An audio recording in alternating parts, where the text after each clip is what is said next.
recorded.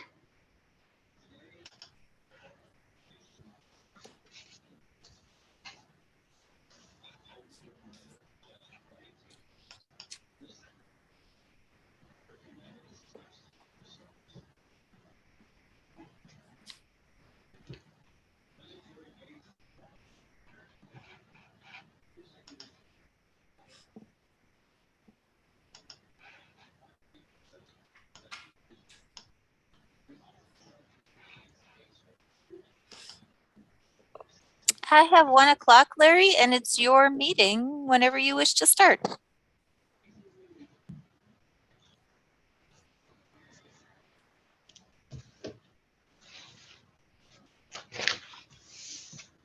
There, how's that? Is that better? Yes. Okay. Well, good afternoon, everybody. A bright and sunny January 2022. Did we're going to say we're going to start with a nutritional advisory first? Yes, please. Okay. Well, I'd like to call the meeting to order of the Dunn County Nutritional Advisory Council. And I see we got an item here later on in the minutes for our former colleague and member of our committees, Sarah Kennedy. And if we could just have just a moment of silence for Sarah. And when I was a new member on the board, she was one of the first people that approached me and said, "Welcome to the Dunn County Board." And she told me about the years of working with my father at the healthcare center. So I really do miss seeing her and her input. So let's just have a few seconds.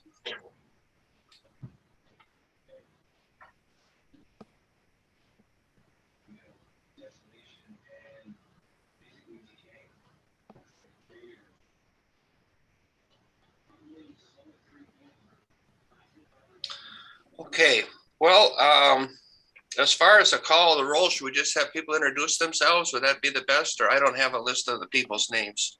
Well, this, however you would like to do it. This meeting always gets a little, these get a little bit confusing because we noticed them both for the same time. All right, I shouldn't say that. They're noticed for 2 different times, but we start the live stream and the Zoom all in one call so that we don't have to move people around. So let me take my best crack at who is on the Nutrition Advisory Council, and then we'll do the others when we get to so some people will cross over.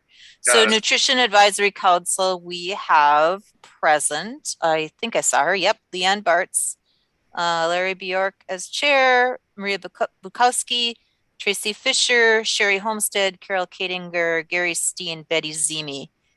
And I think that's all. We are just missing Suzanne Gaines. I see Dave might here be for the other meeting. Both, Okay. but yep, but everybody, but those are the actual official members of the Nutrition Advisory Council. So there's definitely a quorum, only missing 1 member. Okay, well, that's good. I guess if I'm going to have a chance to look at the minutes from September 20th, and I'd entertain a motion to approve those minutes. I see Betty's lips moving. There she is. No, your lips are still moving. Okay, a second. I'll second. Thank you. Well, we had a motion made and second to approve the minutes of the September 20th meeting. Any other discussion on the motion? That was a call for Gary. All in favor signify by saying aye. Aye. Good, thank you very, very much. The agenda states upcoming meeting. Wow, May 16th. Maybe when I look out the window of Lucy's office, I'll see if the guys are planting corn that day, because right now it looks like they're going to be doing much to plowing snow. Does that work for everybody? And at 1 o'clock again? 1 o'clock. Okay. There we go. Well, then I guess next up, item number 5, program updates by Bernie Allen. Always a pleasure to hear what Bernie brings to the table, and His presentation is always spot on. Bernie, you there? I'm here. Can you hear me all right? Yeah. Okay.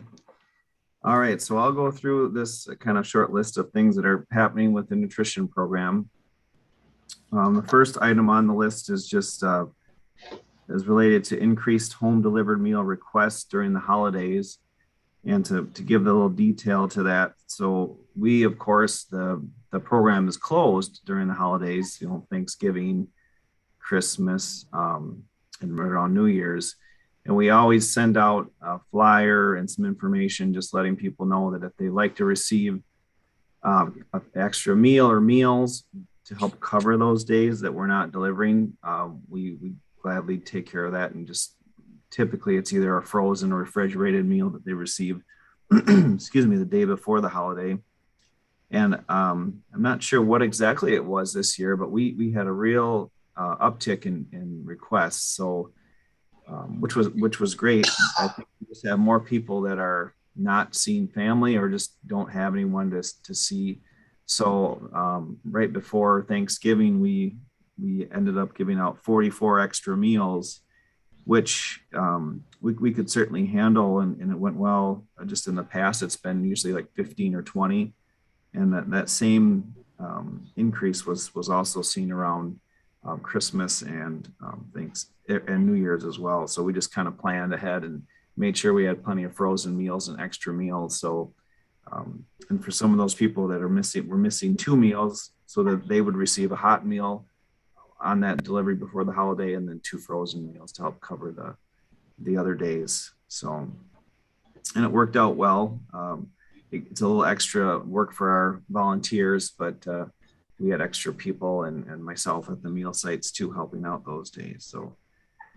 So that's the increase. And then this, at the end of 2021, we had some safety reviews, on-site safety, or excuse me, sanitation and food safety reviews done by Carrie McKnight, who's the RD at the Neighbors of Dunn County, the registered dietitian. And I haven't received the full write-up, but she basically said things went very well, and it was kind of, I think, nice for our people to get to see her and chat with her to see if they had any questions related to sanitation or safety. And then the blizzard bags is a name utilized by the Feed My People Food Bank. In the past, we have given out some bulk shelf-stable items in the winter. Actually, in 2020, when I started here, we were in the process of giving some of those out. And the idea is that if there's a day where we have inclement weather and we have to cancel unexpectedly, then if we're passing out these blizzard bags, then our participants could utilize them, either heating it in the microwave. So we haven't received them yet, but actually I think this week is when they're going to be contacting me. But so we reached out to all of our participants to see if they were interested. And then we also ordered some additional just to have in case. But so those will be going out probably the end of this week or next week. And that way, if there is a day that the weather is too bad to deliver meals, our participants can heat that food up. And I think they said it's kind of like could be canned or other shelf stable with some maybe canned fruit and granola bars and things that they could eat. So that'll be happening soon. And then lastly on the list is just, updates as far as our meal sites. And our meal sites are still active. So we have the Colfax site, which is the large, senior center there. So we are still providing meals, carry out, home delivered, and dine in. We're just, continuing to clean and spread out and utilize the space. O'Galley is open still as well, 1 day a week. We're hoping maybe that can be up to 2 days a week down the road. We'll see. That's kind of in progress. Of course, Tantera Apartments, the busy Menominee site is still active, and with home delivered and providing meals to the residents or the individuals that live in the apartments there. And we've actually had some increase in desire for carry out meals too. So we've had some people picking up a hot meal there at the Tantera apartments and taking it home with them. So yeah, our business, our work continues, and continues to be steady, and especially with the home delivered, of course. But yeah. Bernie, have those numbers, not to put you on the spot, have those numbers gone up or down outside of the special meals or extra meals over the holidays, or the home delivered meals stayed pretty stable now? Or I would say they kind of dropped. Well, for a while there, they were almost to like where we couldn't handle them situation, but fortunately it's calmed down a little bit. All of our routes are still, I would say, like full, like they're out for an hour or more sometimes. And it can vary week to week and day to day, but they're still busy, probably at a good rate that we would prefer them to be, so that we're not, overstressing our volunteers and maybe having to consider another route. And I would say in Colfax, they've actually seen an increase in people wanting to come and eat at the site. So, but yeah, the home delivered meals has stayed pretty busy, and it's kind of, you have one week where somebody moves out or moves to the neighbors, and then the next week you have someone else kind of taking their place, and so it's kind of always a situation where you're adding new and keeping things, staying busy basically. And then any impact in terms of volunteers and or staff as it relates to COVID, where you've had staff shortages? No, knock on wood, we have not. Our staff is, we haven't had to deal with that, fortunately. So we've had to deliver to plenty of people that are recovering from COVID, or even having COVID and just, not getting close to those individuals. But as far as we've had some volunteers in the past that had COVID and weren't able to volunteer for a while, but luckily none of our staff and recently none of the volunteers either have had it. So yeah. Any other discussion? Yeah, I have a quick question just as it relates to, you had talked about the extra meals that went out for the holidays, and that they were basically frozen meals. And just knowing Tantera and knowing the facility, at some point, do you have room in freezers, or is purchasing another freezer really something that would make sense? It just seems like you're almost at the limit sometimes of what the equipment can handle, especially at Tantera. Right. Good question. So earlier in the pandemic, we did purchase a small chest freezer, the one that's kind of in the corner of the dining room there. And I can't remember how many meals that can fit, but the meals are, they can fit quite a few. So there's the main refrigerator with that freezer, which we utilize, of course. And then we have an additional chest freezer so with those two freezers, we are able to get by. But yeah, there's times where it's packed, and then we empty it out, and then they order extra meals, of course, especially the site manager always has to be planning ahead and making sure that we're freezing plenty of meals to have available. And there's certain days where the menu is conducive to that, and others not so much. So they know what the meals are going to be, and then they just order, say, 10, 15 extra to stock the freezer.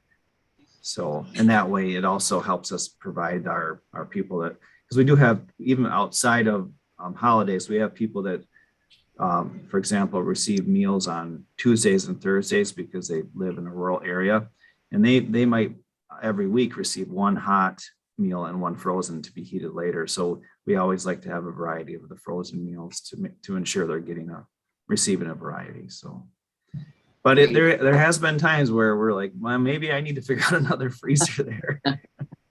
Yeah. But so far it's worked out pretty good. Well, they're doing a great job. Thank you. Gary?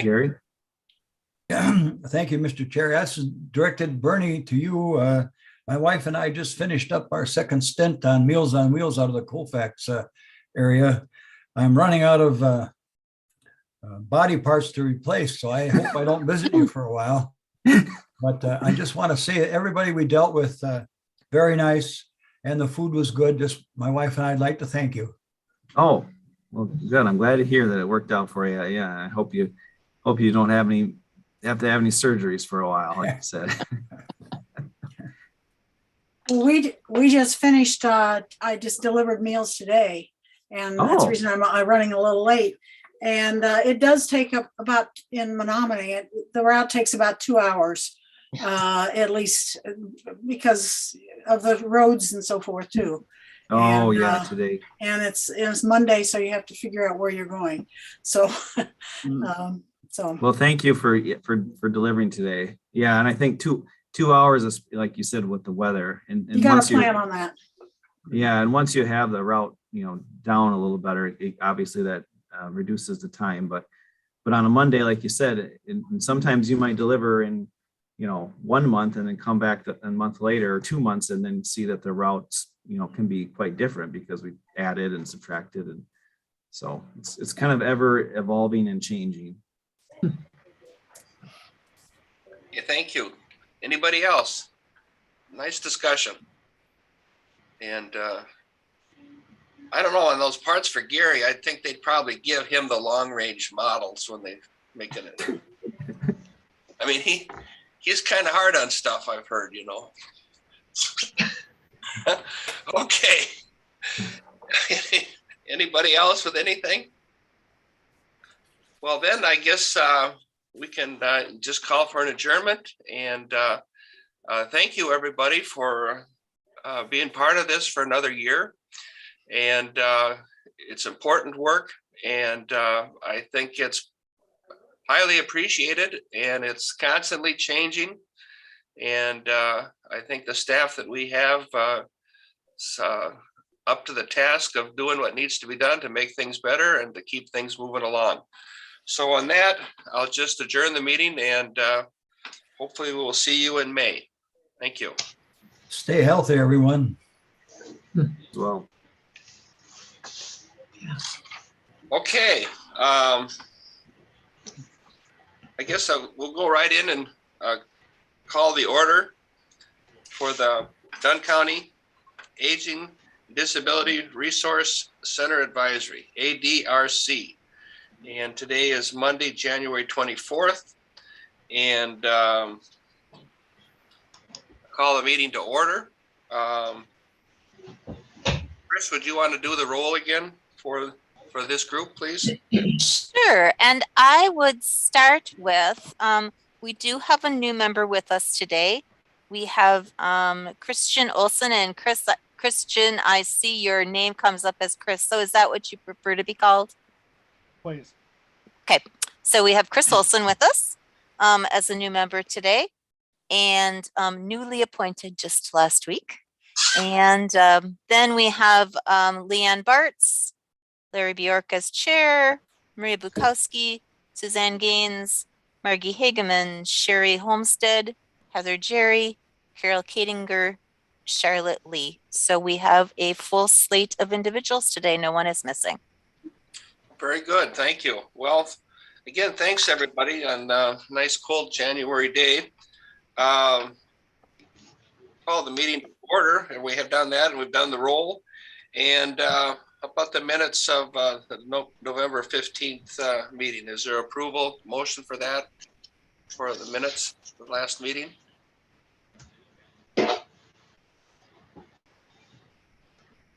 Well, I thought they were good minutes.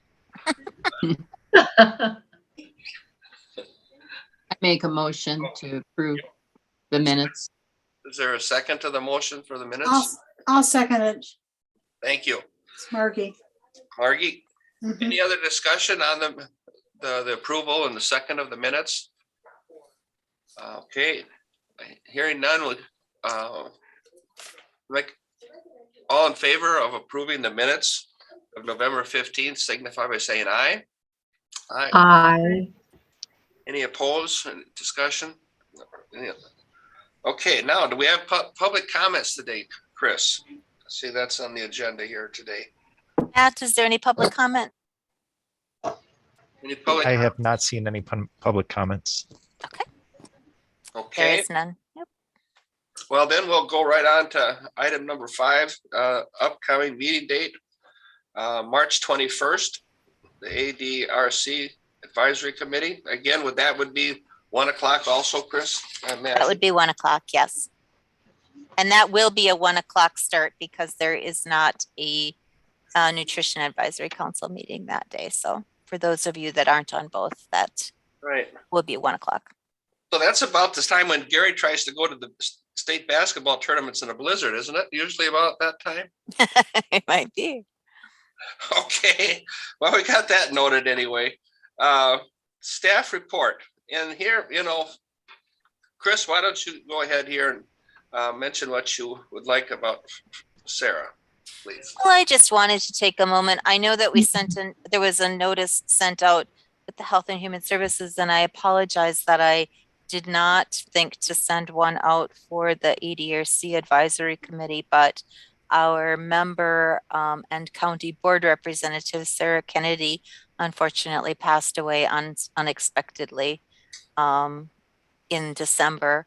And Sarah had been on the ADRC Advisory Committee for several years and always took pride in her work of advocacy on behalf of seniors and also her advocacy on behalf of people that were in need of services. So I just wanted to make sure that we took a moment to just recognize her contribution over a bazillion years of working for the county and then serving on the county board and then on the Health and Human Services Board and the ADRC Advisory Committee.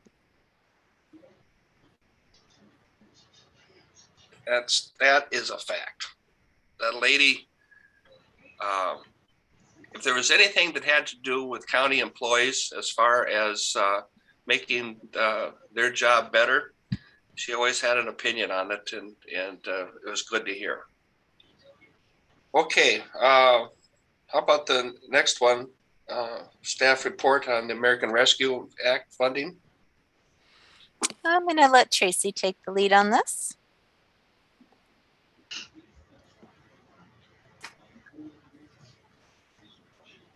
Okay, so we have received funding for through GWAR, which is the state agency that oversees our ADRC and 70 other ADRCs in Wisconsin through the Rescue Act program. It is funding that we haven't spent much of yet, to my understanding, Chris. I don't know that we've even touched it yet. And we do have it available to us until September of 2024. So at this point, we haven't had a need to spend it. There are some specific parameters that go around utilizing that money. So it's definitely nice that we have that available. And then if we have special projects that fit the parameter, it's something that we would bring to this committee to just report and let you know how we are spending those funds. So what are some of the parameters? They're all tied. My understanding, Margie, is that they're tied to COVID relief. So, a lot of the funding, we have to be able to show it's some sort of a tie-in with COVID education, or that we were at a lack of funding because of excess costs due to COVID. Chris, you might jump into with some more of that information. Most of these dollars were received prior to my time, so I'm still learning about the program as well. So basically, in most of the programming, or I should say most, but at least in a fair share of the programming that is funded through GWAR, there was pass-through federal money, which came down through the American Rescue Plan Act to GWAR, and then was distributed out through the through to the counties. And they call it like supplemental funding. So it generally has to be spent in the same fashion in which, with the various parameters, that bits and pieces that are put into place around the other funding. So for instance, when we receive, and they all have funny names, like the nutrition program comes in 2 pots of money called C1 and C2. And then we have 3B money, and we have 3E money. And all of those programs fund different pieces of things, and all of those different pieces come with different requirements. So for instance, our National Family Caregivers and Alzheimer's money, a certain percentage of it has to be spent on respite care. A certain percentage of it only a certain percentage of it can be spent on staffing, things like that. Some of the pots of money come with the ability to spend them on administrative costs, and some of them don't. Some of them are meant to be entirely passed through for the delivery of whatever program it is that they're funding. So all of those requirements stay in place around all of those pots of money. They were just supplemental pots of money, anticipating increased demand for services, which we've certainly seen, at least in the areas of the nutrition program, over the last 2 years. And like all of the other ARPA money, with the time limit for spending being the end of 2024. So we did not spend them in 2021, have set them into our 2022 budget. But if we don't have to spend them, if we are within our budget, we will probably continue to carry them until we need to spend them, or we identify a specific service or something that we need to do with them in order to expend them. But they do come with a lot of weird little strings, but those are not necessarily ARPA strings. Those are just GWAR strings. So I still don't quite understand how the money can be spent for programs. So it would essentially be the things that we're already doing. Okay. And then additional supplemental funds, knowing that there has been an increased demand in those programs, in some of those programs anyway, due to COVID. Due to COVID, yes. Okay. Some money does come to us specifically having to be spent on COVID-related remediation. So for instance, and this wasn't this pot of money, but last year we received 2 pots of money that came to us on the ADRC, not the aging side, but the ADRC side of things, that needed to be spent on trying to increase vaccination rates. So that came with a very specific, you need to spend this money in a manner in which is going to attempt to get persons vaccinated, older persons and disabled people vaccinated. And those pots of money, we partnered with Eau Claire and Chippewa County and did the ads that you saw on TV advertising the ADRCs and vaccination and getting vaccinated. So some things come really narrow like that. Some things are basically just extra money to what we're already doing, but as a result of coming through because of COVID.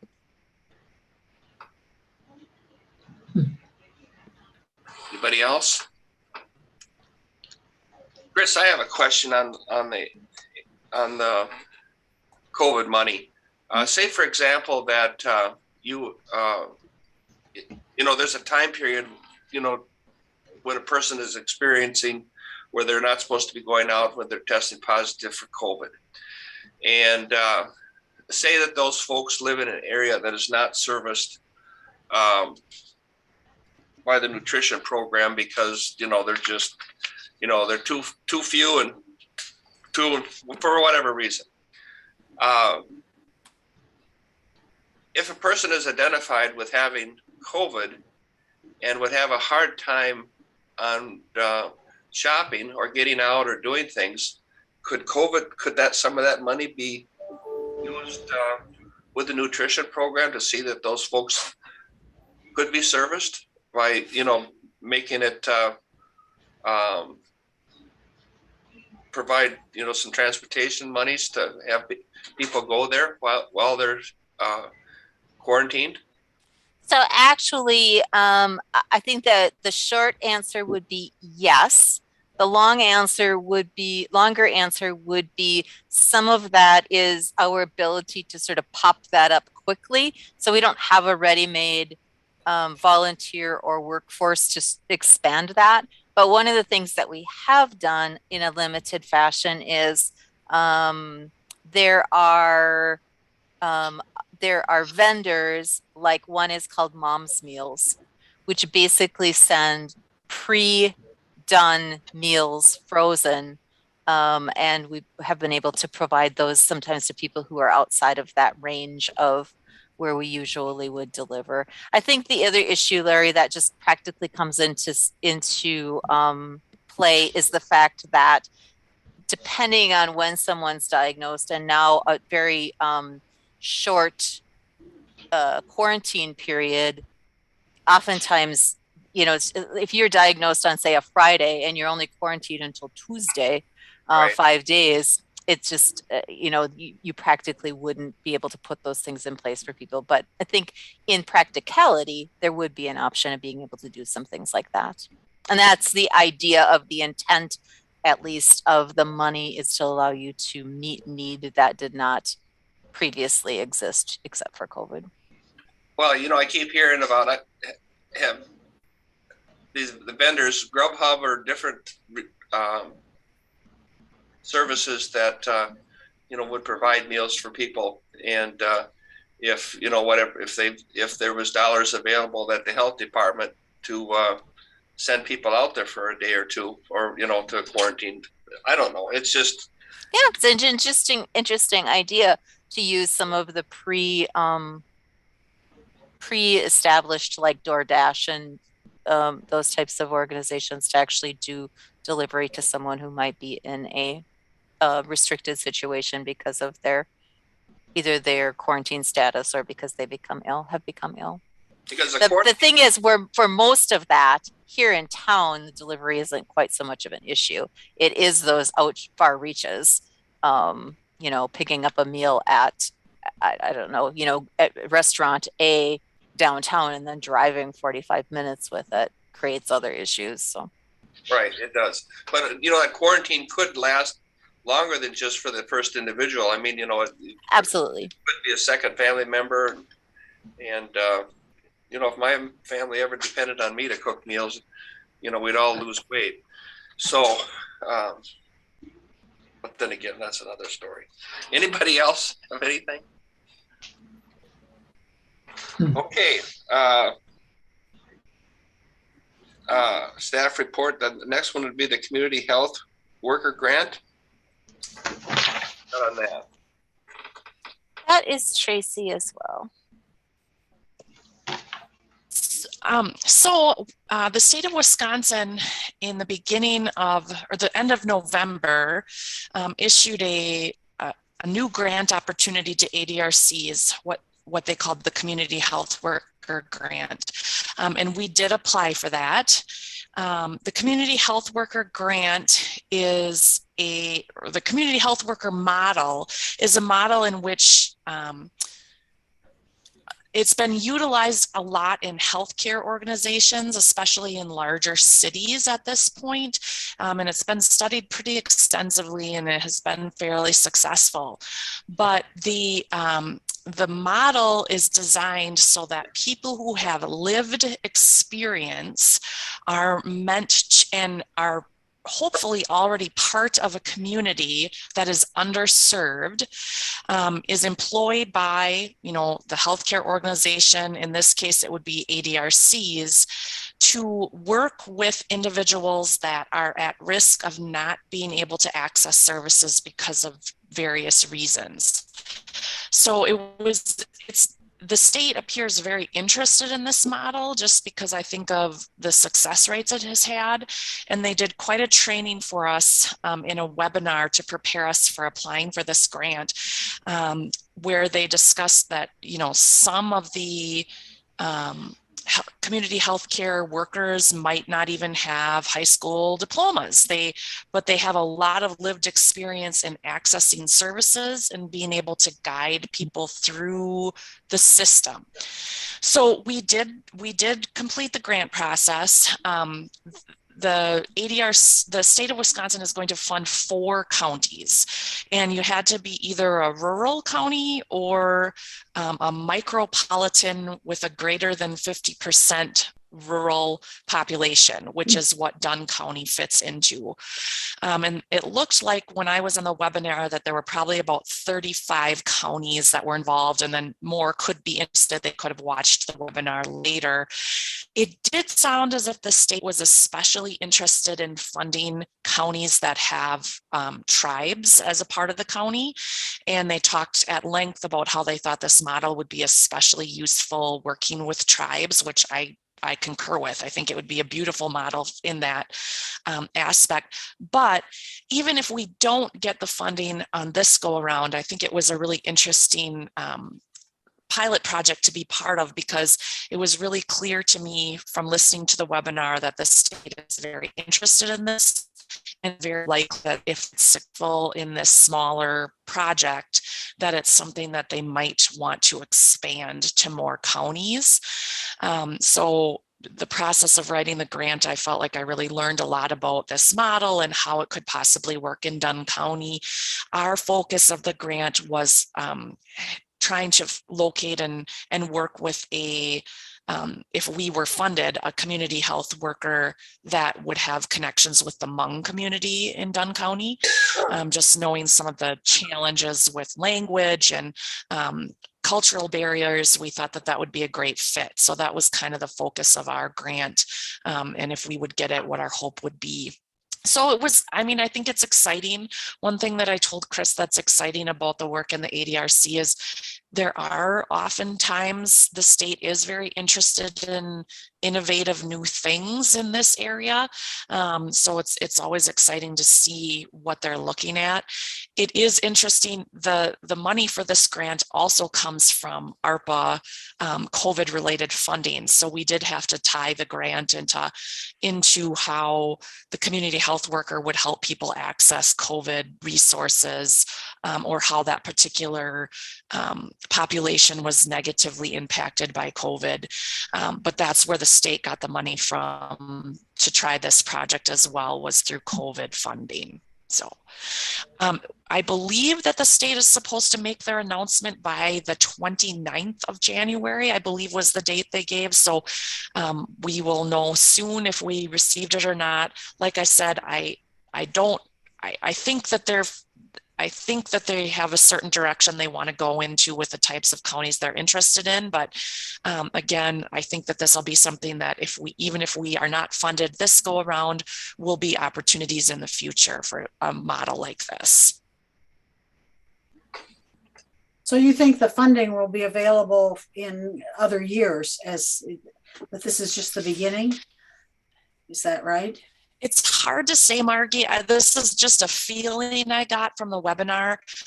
I have a feeling that this is something that the state has maybe been interested for a while, and then they had this funding that they were able to try it, and maybe it would be something that if it was successful, they would find the means to fund it in other ways in the future. I can't say that for sure, but they certainly talked about future projects and how they've been very interested in the success of these projects in the private sector, especially in the medical community.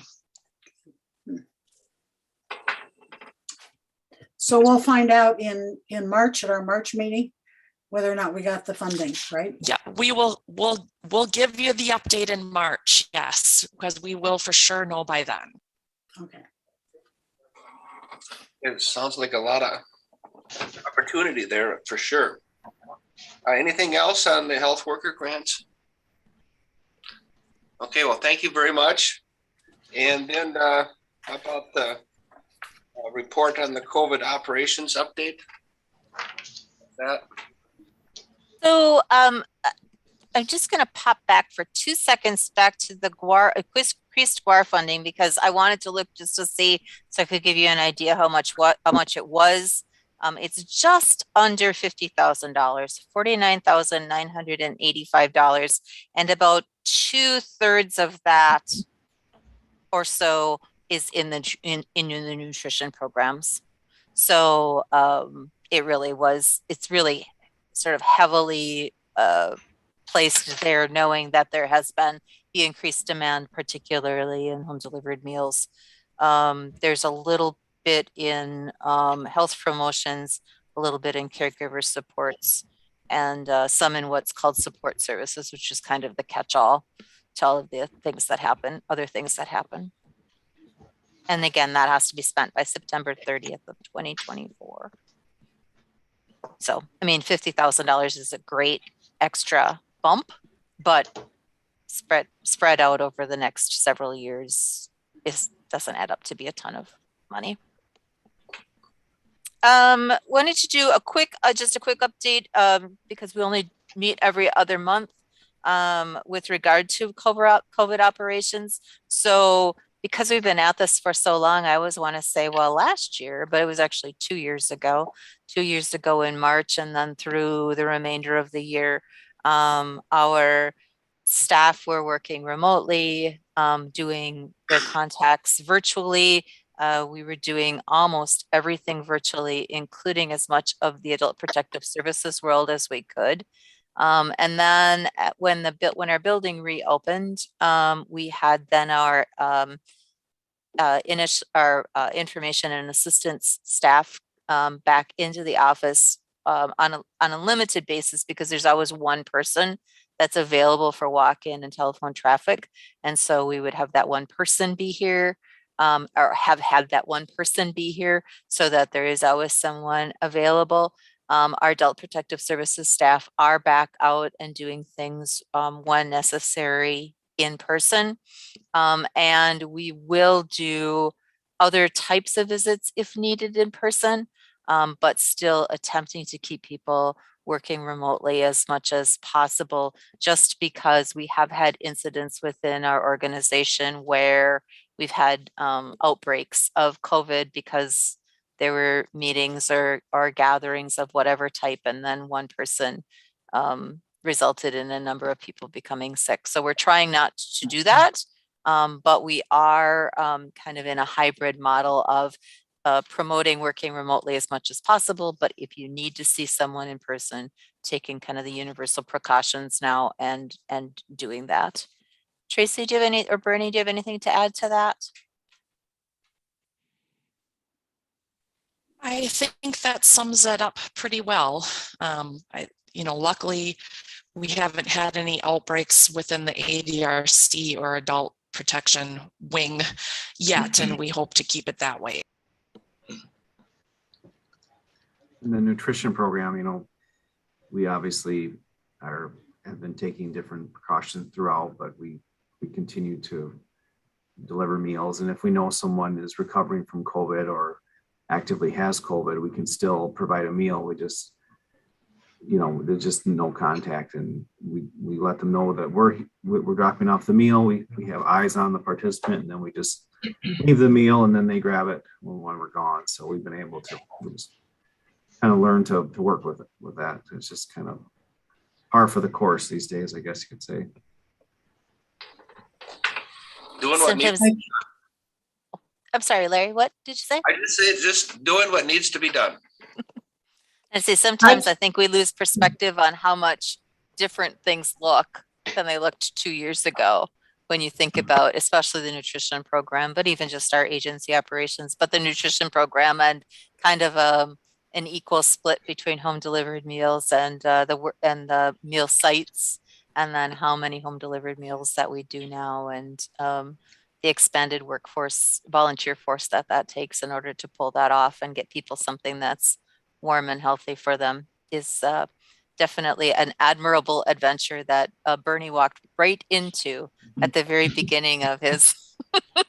Didn't you come to us in Yeah, May. That was May? May of 2020. So right when things were getting going there, but well, actually not after things had kind of started. But and speaking of meals, I was going to mention Larry had mentioned certain circumstances where people may not be able to receive meals based on the location.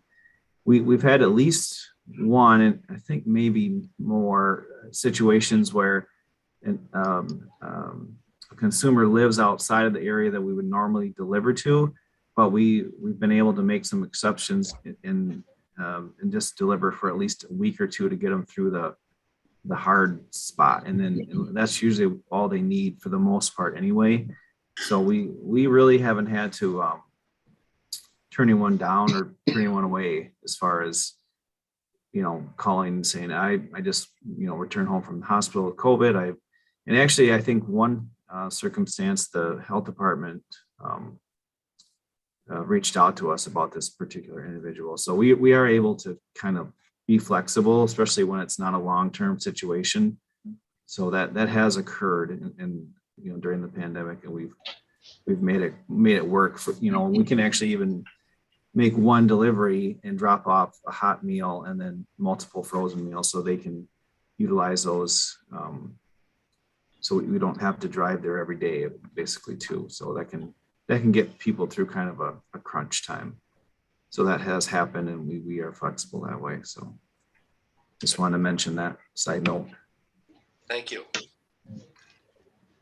Actually, I do have a question just as it relates, and possibly this has a tie into COVID, but it seems like for potential volunteers to deliver the meals, that winter becomes a barrier because so many of the volunteers are seniors, but the sidewalks are icy, the roads are icy. So it does seem as though the number of volunteers does go down in the winter. Fear of developing COVID, I think, seems to be a barrier as well. And also increasingly the increasing price of gasoline. If you are a fairly frequent driver, does kind of become a factor. Is there any way funding, has there been a real crunch in terms of meeting the volunteer quotas that are needed in order to be able to get the meals out? And if so, can some of the money from one of these grants possibly be used to help? Well, I'm not certain about the grant question. I mean, that they can be used in a variety of ways, but as far as volunteers, this past fall, we were fortunate to sign up at least a handful of new volunteers, and probably, January and February is not a great time to recruit more, but I do have some intention of putting out some more flyers and information looking for volunteers probably in the spring. And as you mentioned, we do have a few people that are not available right now that will be available once the weather, once they return from their trips. But I mean, all in all, we've been able to cover our routes fairly well. I know that the site managers do have people that they probably are used to kind of asking when you're there, when you're available. So they try to keep that schedule full at least a month or two ahead of time. So, but yeah, we could. I guess it's kind of the answer is we could always use more volunteers, and we're thankful for the ones that are really consistent and helpful. And so, but yes, in the winter is kind of it is a little bit harder because there's some of the regular volunteers are elsewhere during that time frame. But I guess as far as the funding, I haven't really hasn't been a topic for discussion yet. Maybe it could be in the future. So one of the issues that we come into, because it's a great idea, and I wrote it down because I think we can dig into it a little bit differently in light of COVID to see if there's a different solution. But the main issue that we run into is that when you are reimbursed as a volunteer for that, this year will be 58.5 cents a mile for your mileage reimbursement. It is a reimbursement and not an income. And when you Right. move above that, it moves it into the realm of being considered income. So there are ramifications on the part of both the county and the recipient, or, you know, the person, the provider, because they now have additional income to track. And the county has to track that. And you quickly get into wage and employment law because it begins to as soon as you compensate someone outside of what's considered reimbursement, it becomes employment, and then people become employees, and it gets super complicated. So, but it doesn't mean that I don't know that we couldn't ask a question regarding perhaps even just sometimes you can get around a little bit of that with what's considered a stipend, a short, you know, a one-time stipend. So we'll do some research around that because that's a great idea. Okay, anything else? Real good discussion on that, by the way. I just have a comment about the senior center and how it's dealing with the COVID issue.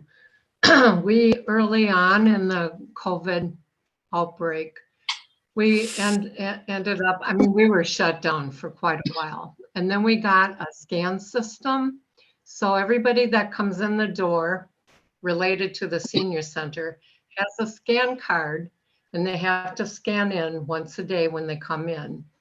And that way we have availability to contact trace. And we've had probably 4 times where there's been somebody who had been in who contracted COVID or was exposed. And we let people know that, but we've had no outbreaks from people being there that we know of. But now the city has mandated a rule.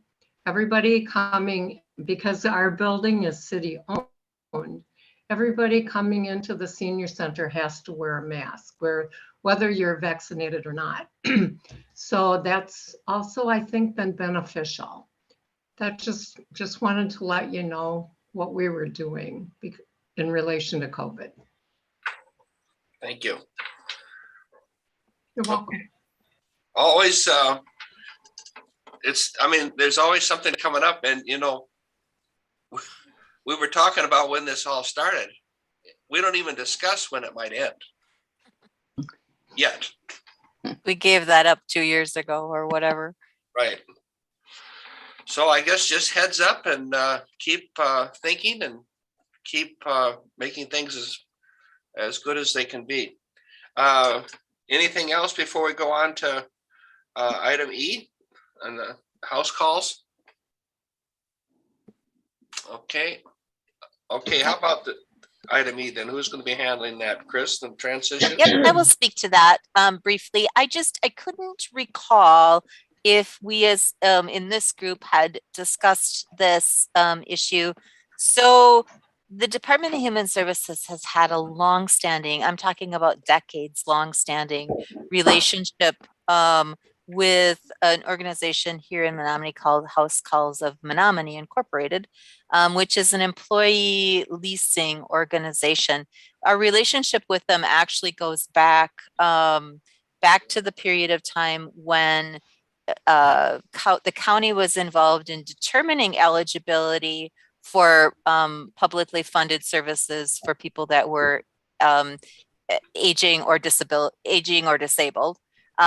So we, back before 2008, we determined eligibility and we delivered the services. So if you needed to have some type of supportive home care, we determined your eligibility for supportive home care, and then that you were financially and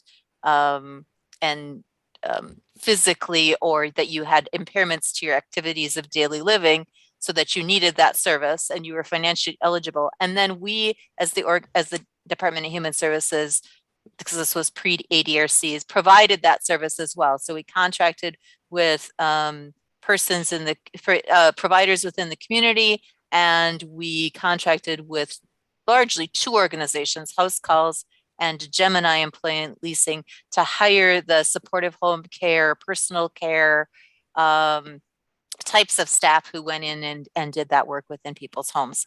When long-term care redesign occurred and the ADRCs were developed, then the counties became responsible for only determining eligibility, but no longer providing the services. Now the services are provided through contract through the managed care organizations like Inclusa and Care Wisconsin or Wisconsin Cares. There's a number of them.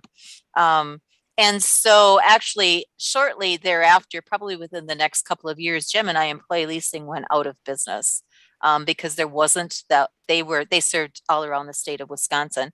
House Calls had a little bit more of a niche market, both in terms of their relationship as an employee leasing, but they also do corporate guardianships and protective payee kinds of activities. They have a large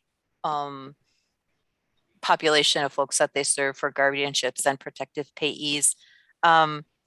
And so, but we also have had a longstanding relationship with them of also employing some staff within the Department of Human Services as leased staff. And so over the last year or so, we've taken another deep look at that relationship. It has evolved and changed over the years in terms of what labor law and the Wisconsin retirement system and the IRS have to say about all of those sorts of things. And it's been clear for some time that we were in what was considered a joint employer relationship with House Calls, meaning that we were each responsible. And if one of us didn't take our responsibility seriously, the other one would be held accountable for it as well. So for instance, if you were to provide if you were to pay Medicare tax for your staff, and if they were House Calls, was their payroll employer and didn't pay that, Dunn County would be liable for that. So thankfully, House Calls was nothing but reputable in all of the delivery of their employee leasing responsibilities. However, the main sticking point became retirement benefits, and both the IRS and WRS, the Wisconsin Retirement System, weighed in on the fact of when you are in that type of joint employer relationship, what your responsibilities are for providing comparable retirement benefits. All of that, after a number of legal opinions to say, are we interpreting this correctly, led us to the conclusion that it was time to end that relationship as a leased relationship and make those staff that had been leased staff now county staff. So on the first of the year, all of the House Call staff that were in that joint employer relationship transitioned to become Dunn County staff. That includes in the ADRC, that was 2 staff and that were one a benefit specialist and the other an adult protective services worker. 2, right, Tracy? Yep. Okay. And then it included about half of our meal site managers. We are now called dining center coordinators, but it included about half of them. So they are all now county employees as well as January 1st. So that transition went smoothly. House Calls, in spite of it being a huge loss of business and revenue for them, acted in nothing but the most admirable of ways and helped us through that transition in a way that hopefully felt relatively flawless for staff, or the least flaw anyway that could happen. But it was a change that occurred, and I thought it was important that we make you aware of that at this point. Okay, I want to understand this. So it sounds like the two positions ended up under ADRC, is that right? They've always worked in the ADRC. They've always been co-located with the House Call staff, and the county employed staff were always co-located. You might have 2 social workers and one might be a House Call staff and one might have been a county staff. back in the day, and whenever that was, when we were walking uphill both ways in the snow in our bare feet. But back in the day, that relationship really evolved out of the fact that a lot of times funding would come to us that was of an uncertain duration. So you're going to get a grant, and maybe you can hire staff with that grant, but you're only going to have them for a year or two.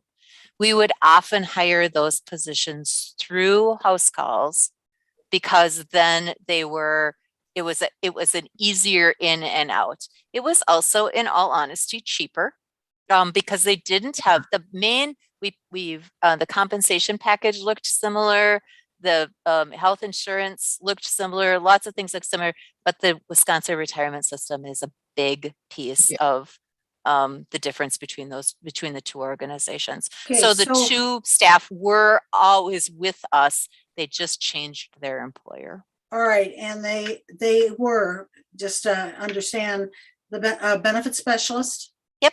And people with the nutrition program.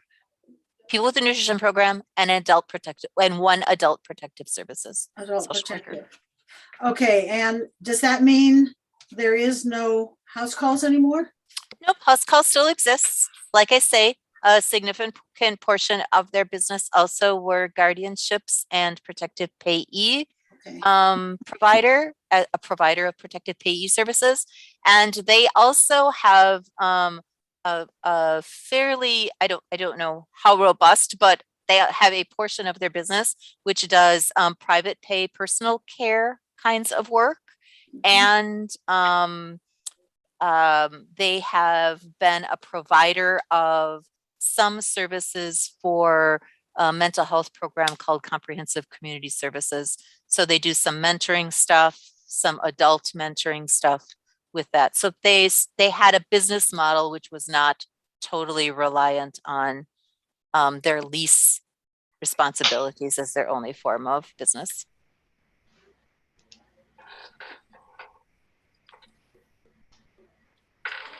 Any other questions? Comments? I have some other questions that I wanted to ask that aren't on the agenda. Is this appropriate to ask them? Sure, go ahead. Okay, I mean, I think we as a ADRC need to understand some of the services that are being developed by other agencies in the community. And one of them is, I want Sherry to address the issue of what's happening with the adult day services that they're trying to develop, so that we understand what services are out there. Sure. Okay, so as of 2022, and we're not sure exactly when we'll open the door for the dementia adult day services, we're working on hiring staff at the present time, and we've already got ads out there looking for participants. But hopefully by March, we'll be able to open the door on Mondays and or Tuesdays, depending on the need, for participants in our in-house for dementia adult day services. So it would be from 10 a.m. until 2:30 in the afternoon, Mondays and or Tuesdays. And we have heard a lot about the need for this program, mostly for a respite for people who have their spouse, their parent, or whoever in their house, and they just need a little bit of time on their own.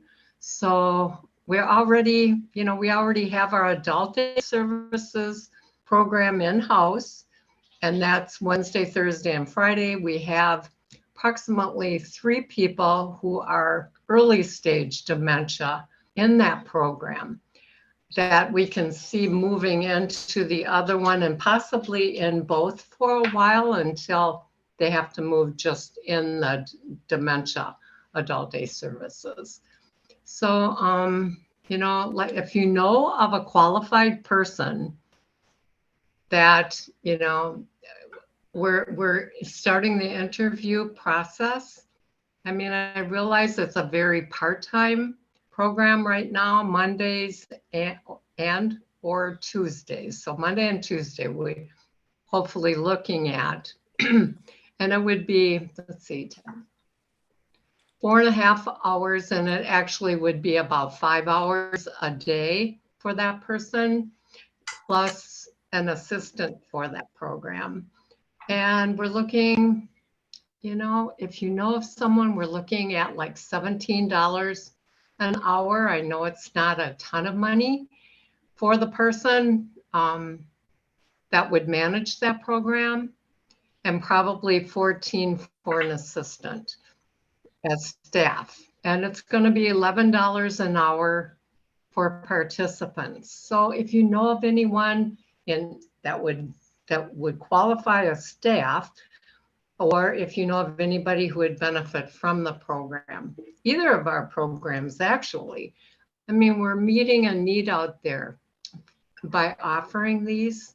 And, you know, at one time before we shut down, we had about 19, 20 people in our adult day services. After COVID hit and we shut down, and then being closed for so long, and we only reopened July 1 for that program, we've got maybe 5 or 6 people in that program now. So we really do need more participants. We do have the staff for that program already. Is there any questions? Well, one of the questions I have is, could any of this money that is from the Greater Wisconsin Area Agency, some of the grants or any of the grants be used to help support and get something like this off the ground? I don't think that it can be used in this. Oh, sorry, Tracy, do you mean to interrupt you? I was just going to say, though, immediately what we do already, some of the money that we receive from GWAR in some of the funding pots already go to support respite for people. So if some folks in our dementia care program were interested in using the senior center program for respite, it's possible that we could cover the cost for those individuals. We do pay other agencies sometimes to do in-home respite for folks, but this could definitely be another avenue. And I know it's something that Casey, our dementia care specialist, is very aware of and is excited for, you know, when the senior center can open that program. So that's immediately a way that I know it could be utilized to support individuals. That's what I was going to say as well.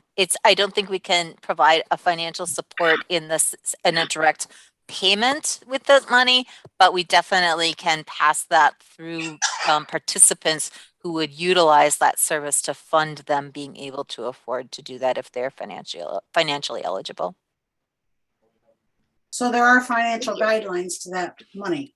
There are financial eligibility guidelines to caregiver supports. Yes, it's not a there is an income eligibility requirement.